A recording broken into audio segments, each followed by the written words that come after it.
Welcome to the NSIC Spotlight, the voice of the NSIC student athletes, powered by gpac. gpac, growing people and companies. I'm your host, Nick Corner, Assistant Commissioner at the Northern Sun. Today, we're joined by the NSIC Men's Basketball Tournament MVP, Jacob Beeninga of the MSU Moorhead men's basketball team. Jacob, thanks for joining us on the Spotlight. Thanks for having me. All right. Well, we are 1 week removed from the Dragons winning their second straight NSIC championship and you earning the tournament MVP honors. How does it feel to hear MSU Moorhead has repeated as tournament champions? Yeah, I mean, it's a great feeling. There's a lot of good people up here in Moorhead, both at our university and in this community. And just to know that we're now back-to-back tourney champions, I think it's just a reflection of the great people and the great atmosphere we have up here. We work really hard. We put in a lot of work over the 4 years I've been here now. And I know before that too, a lot of the guys that have played here before. We've had some really good teams that haven't been able to win the tournament championship. And I think to be able to do that, I think it speaks volumes about just the people we have up here and just the environment and the culture we have here. Yeah, and it was not an easy path to the championship as the Dragons needed a last-second basket to defeat a surging Bemidji State squad. Talk us through that last play in the semifinals. Yeah, for sure. Sometimes basketball is funny where honestly it's just comes down to get the ball in your best player's hands. And we kind of knew we've been a team that, those last plays of the games, we're not going to take a timeout. We're going to try to go right into it. Just with the experience and the veterans we have. And I kind of went up to Tim Bergstrasser, our coach, and I was like, I think honestly we just got to get the ball in Lorenzo McGee's hands, our best player, and he can make a play for us. He kind of drove in and passed it out to Gavin Baumgartner at the top of the key, and I was gonna go maybe set a little flare screen for him or something, but he ended up passing right back to Lorenzo, and then the rest is history. So I think at the end of the day, I think Lorenzo just he's got us. He's got our backs, and he's a big time player and he makes big time plays. So I mean, when it comes down to it, sometimes you just got dudes who are different, and Lorenzo's definitely one of those guys. You took that momentum into the championship game against Minnesota Duluth as the Dragons got out to a real quick start, and you had 4 players scoring double figures in that contest. Talk to us a little bit about your teammates. Yeah, I mean, my teammates, I can't talk to you enough about them. I mean, we got guys who are in different roles in this team, and they just excel in them. I mean, for example, like Dane Zimmer, like averaged, I think it was 12 and 15 in the NSIC tournament over the 3 games, playing 35 minutes a game. I mean, that's big time. Like he's one of the most underrated players, I think, in our conference and in the nation. Like, just he's a rim protector. And I mean, he even hit 2 threes against Duluth. Like, and he hasn't been a 3-point shooter in games all year, but in practice he hits them, and we trust him too. And guys like Logan Kinsey too, true freshman, starting his first career game in the conference championship, making an impact defensively, making big time buckets in the paint, and he's been a good shooter for us all year too. And I could go. Like I said, I could go on and on. Guy Drew Hagan steps in, redshirt freshman, up and down minutes all year, and hits a big three, gets some big rebounds for us.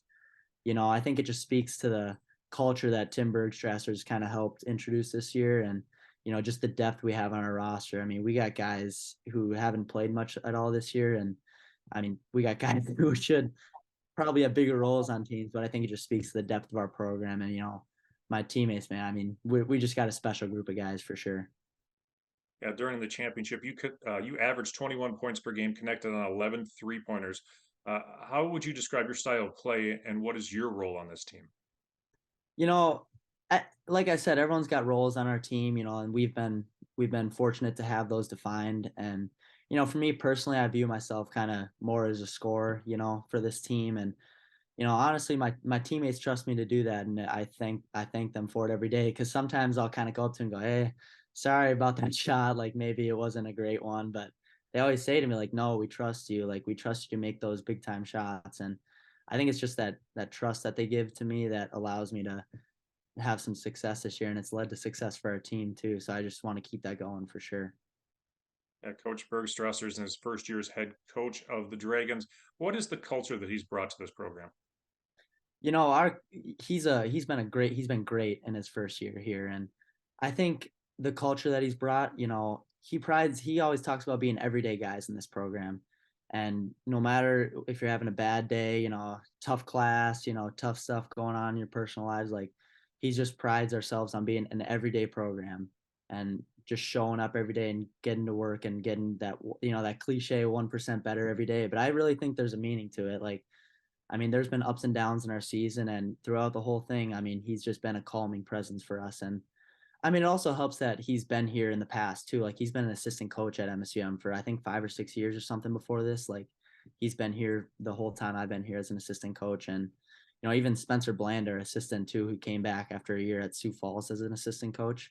I think those two have just been great leaders for us and great examples of being everyday guys and just showing up every day and getting to work. And it leads to success sometimes. It's not an accident that we have had the success under his watch.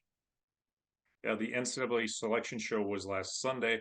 Tell us what you and your teammates did for the selection show, and how did it feel watching that, knowing for the second year in a row that you were for sure in the tournament?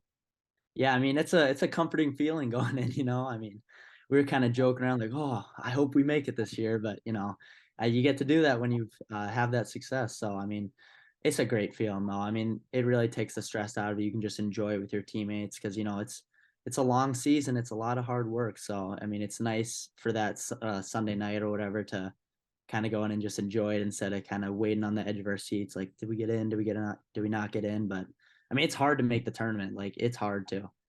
Even with some of the teams that we've had in the past, they haven't been able to make it. And, it's a grateful feeling for sure. We're very grateful.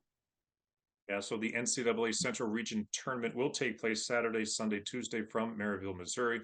The Dragons will play fifth-seeded Southern Nazarene University from the Great American Conference on Saturday, March 11th, 8:15 p.m. What do you know about the Storm, and what will be the keys to making a big run in the Big Dance? Yeah, I mean, obviously they're from a different conference, different style play. I mean, I think top five in scoring defense. I saw something like that, and I know they have some good scorers, have a balanced scoring offense, and I know they're a very talented team. They had a great year, great success, but at the same time, we're a great team, and we've had great success this year. So that's the fun thing about the tournament. You don't play college basketball not to play in these big time games. So, and I think honestly for us, we just got to focus on us and doing what we can. I think if we just focus on defending and guarding like we know we can, and moving the ball on offense and getting great shots, limiting turnovers, I think sometimes success will take care of itself. So we respect our opponents always, and I know they're a good team, but at the same time, like, we're a good team too, and people got to respect us. So it'll be fun. We're looking forward to it. We're looking forward to getting down there and playing them. So it'll be a battle for sure. All right. Well, best of luck to you and the Dragons. I got one final question I like to ask the student athletes, and that's what advice would you give to a young player to help in their development? I mean, you heard all of it. Work hard. Never take days off. All that, and that's 100% true. But for me personally, what I could say is, like, always believe in yourself and have confidence in yourself, because like you got to be the first one to believe in yourself before anyone else will. And I think just based off my game, my personal game, like, my confidence is one of the strengths of my game, and can also be one of the weaknesses when it's not working out for me. But I think just believe in yourself, have confidence in yourself, and the rest will take care of itself. All right, great advice from Jacob Beeninga. Reminder to fans that the NCAA Central Region basketball tournaments will be streamed live and free on the NSIC network. Go to northernsun.org to stay up to date on the Dragons postseason run, along with all other things NSIC. It's going to wrap up this week's show. Thanks again to our sponsor, gpac. Jacob, thanks for joining us. Best of luck to you and the Dragons down in Missouri. Thank you.